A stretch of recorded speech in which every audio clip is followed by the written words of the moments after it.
भागवत कथा तो आपने बहुत सुनी होगी और देखी होगी, परंतु जबलपुर में एक अनोखी भागवत कथा का आयोजन किया गया। हम यह अनोखा इसलिए कह रहे हैं क्योंकि विश्व की प्रथम किन्नर महामंडलेश्वर भागवत कथा का वाचन कर रही हैं। आइए हम जानते हैं, उनसे बात करते हैं कि उनके इस भागवत कथा के बारे में और उनके जीवन के बारे में। माता जी, आपने कैसे इस परिकल्पना की भागवत कथा की? ये बचपन में ही मेरे मन में ये उत्कंठा थी कि मैं भगवान नाम सुमिरन करती रहूं। तो इस तरह का मेरे मन में बचपन से ही था।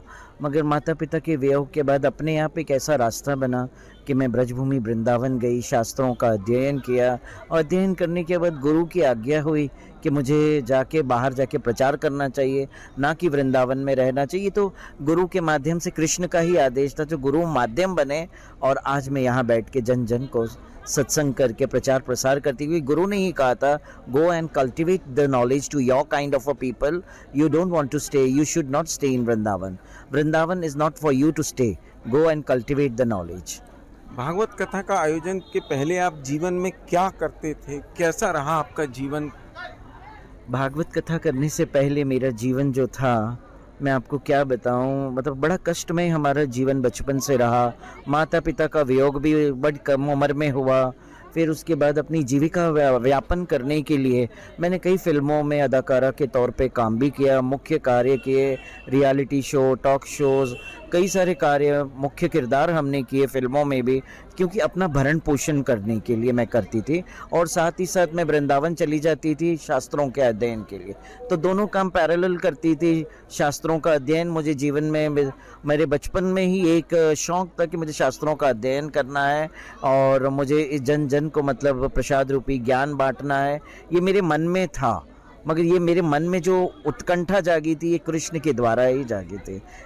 किन्नर समाज हमेशा से देखा गया है कि वो लोगों की खुशियों में नाचता बजाता है। आज संत समाज आपको कैसे अपनी ओर देखा? संतों ने बहुत मान सम्मान मुझे दिया और जब उन्होंने 2019 इलाहाबाद कुंभ में मेरा सत्संग सुना तो उन्होंने कहा, असली में तो आचार्य महामंडलेश्वर की उपाधि तो आपके योग्य रखती है, क्योंकि आपको इतना नॉलेज है। मैंने कहा, नॉलेज मैं नहीं कहूँगी कि इतनी बड़ी बात कि I have a knowledge, but भगवान ने जो प्रसाद रूपी ज्ञान मुझे दिया है वो मैं लोगों को बांट रही हूँ।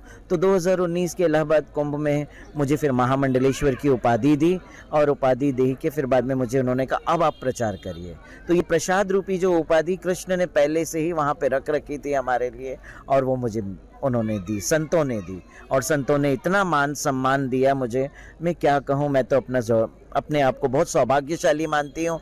किन्नर जरूर हूँ, मेरा जीवन किन्नर का जरूर है, मगर मेरा शरीर किन्नर का जरूर है, मगर मेरी आत्मा जो है वो सखी की आत्मा है, परमात्मा की सखी हूँ मैं।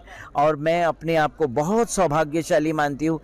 किन्नर जीवन के अंदर भी मुझे धर्म का राह मिला है, कर्म का राह मिला है और भक्तिमय जीवन करने मिला है।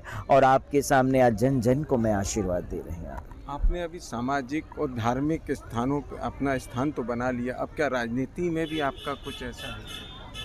राजनीति में आना कोई गलत बात नहीं है। राजनीति में आके जन जन की सेवा करना ये सबसे सही और उत्तम कार्य है, क्योंकि आपके पास पद प्रतिष्ठा होगा तो आप जन की और अच्छे से सेवा कर सकते हैं। तो मैं अगर आने वाले समय में अगर मुझे राजनीति में भी आने मिलेगा तो मैं ज़रूर आऊँगी और जितना हो सके समाज की सेवा करूँगी, क्योंकि किन्नर का जीवन समाज के लिए समर्पित है। किन्नर जीती भी समाज के लिए है और किन्नर अपने आप को समर्पित भी करती है समाज के लिए और मरेगी भी समाज के उत्थान के लिए। आप राजनीति में तो आना चाहती, पर किस पार्टी के तरफ आपका लगाव है और क्यों है? देखिए जी, हम पार्टी की जहाँ तक बात कहें तो आज 2014 के बाद से देखा जाए तो एक ही पार्टी है जिन्होंने उत्थान का कार्य किया है और वो है बीजेपी की सरकार। और प्लस मैं यहाँ से व्यासपीठ से आदरणीय नरेंद्र मोदी जी को मैं आशीर्वाद देती हूँ और साथ में अपना योगी सरकार को भी आशीर्वाद देती हूँ, क्योंकि उन्होंने बहुत उत्थान के कार्य किए हैं। राम मंदिर का मुद्दा सुलझाया है। आज राम मंदिर का इतना भव्य निर्माण हो रहा है तो किसकी वजह से हो रहा है? सालों से राम मंदिर के मुद्दे के ऊपर किसी ने बात नहीं की, और आज राम मंदिर बन के तैयार होने जा रहा है। उसी के साथ साथ कश्मीर के मुद्दे सुलझे, उसी के साथ साथ किन्नरों के उत्थान के लिए भी सोचा गया, क्योंकि किन्नरों के बारे में किसी ने नहीं सोचा था, एक ही है जो है बीजेपी सरकार ने सोचा, और आज हमारे सबके सामने है कि बीजेपी सरकार ने ही किन्नरों के उत्थान के बारे में सोचा। ये थी विश्व की प्रथम भागवत कथावाचक हिमांगी सखी, धीरज शाह, MP तक के लिए जबलपुर से।